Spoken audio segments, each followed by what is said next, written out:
সিরিজের সমতা টানার লক্ষ্যে এবার স্কোয়াডে এসেছে বড়সড় পরিবর্তন। এক স্পিনারের সাথে দলে ফেরানো হয়েছে রেকর্ড গড়া ওপেনার। এর আগে সিলেট টেস্টের হার দিয়েই যাত্রা করে বাংলাদেশ। বোলারদের কিছুটা প্রতিরোধ করার চেষ্টা থাকলেও ব্যাটারদের হযবরল ব্যাটিংয়ে হতাশা নিয়েই মাঠ ছেড়েছে টাইগাররা। ফলে চট্টগ্রাম টেস্ট দিয়ে এবার সমতা টানার কোনো বিকল্প নেই। তাই দ্বিতীয় টেস্ট জয়ের লক্ষ্যে কেমন হচ্ছে টাইগারদের একাদশ, এ নিয়ে বিস্তারিত জানবো রিপোর্টে।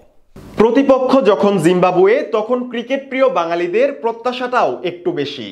তবে সেই প্রত্যাশার যেন ধারে কাছেও নেই টাইগাররা।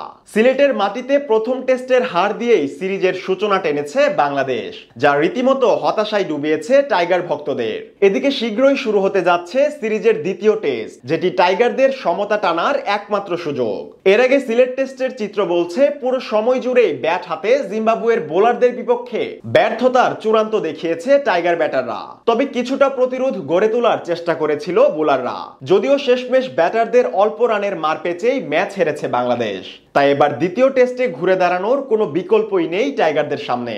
এদিকে গেল দিনই ঘোষণা করা হয়েছে বাংলাদেশের দ্বিতীয় টেস্টের চূড়ান্ত স্কোয়াড। জয়ের লক্ষ্যে এবার স্কোয়াডেও এসেছে বড়সড় পরিবর্তন, যেখানে প্রায় 3 বছর পর আন্তর্জাতিক টেস্ট দলে ডাক পেয়েছেন এনামুল হক বিজয়। বিপরীতে আগের স্কোয়াড থেকে বাদ পড়েছেন জাকির হাসান। যদিও স্কোয়াডে থাকা সত্ত্বেও প্রথম টেস্টের একাদশে ছিলেন না তিনি। তার পরিবর্তেই এবার দলে জায়গা পেয়েছেন ঢাকা প্রিমিয়ার লিগের দুর্দান্ত ছন্দে থাকা বিজয়। এছাড়া প্রথম টেস্টের পরই পিএসএল খেলতে যাবেন নাহিদ রানা, যা আগে থেকেই চূড়ান্ত। তাই তার পরিবর্তে এবার স্কোয়াডে নেওয়া হলো স্পিনার তানভীর ইসলামকে। ফলে চট্টগ্রামের মাঠে এবার কেমন একাদশ নিয়ে মাঠে নামবে টাইগাররা, এ নিয়ে কৌতূহলের শেষ নেই সমর্থকদের। তবে চট্টগ্রামের টেস্টে এবার টাইগারদের ওপেনিং এ দেখা যেতে পারে এনামুল হক বিজয়কে।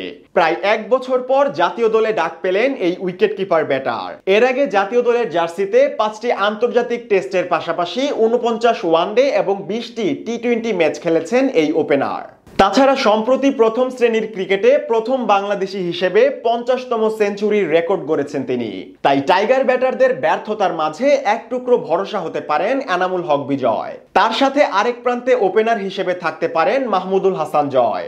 ওয়ান ডাউনে আবারও দেখা যাবে অধিনায়ক নাজমুল শান্তকেই। সিলেট টেস্টেও অনেকটাই ছন্দে ছিল শান্তর ব্যাট। 4 নম্বরে থাকবেন টেস্ট ক্রিকেটার খ্যাত মুমিনুল হকি। এদিকে 5 নম্বর পজিশনে ব্যর্থতার চূড়ান্ত দেখিয়েছেন মুশফিকুর রহিম। তাই তার পরিবর্তে এবার সুযোগ পেতে পারেন তরুণ মাহিদুল ইসলাম অঙ্কন। 6 নম্বরে টাইগারদের ভরসায় থাকবেন দুর্দান্ত ফিনিশার জাকের আলী অনেক। সিলেট টেস্টে ব্যাটারদের ব্যর্থতার মাঝেও কিছুটা প্রতিরোধ ছিল জাকেরের ব্যাটেই।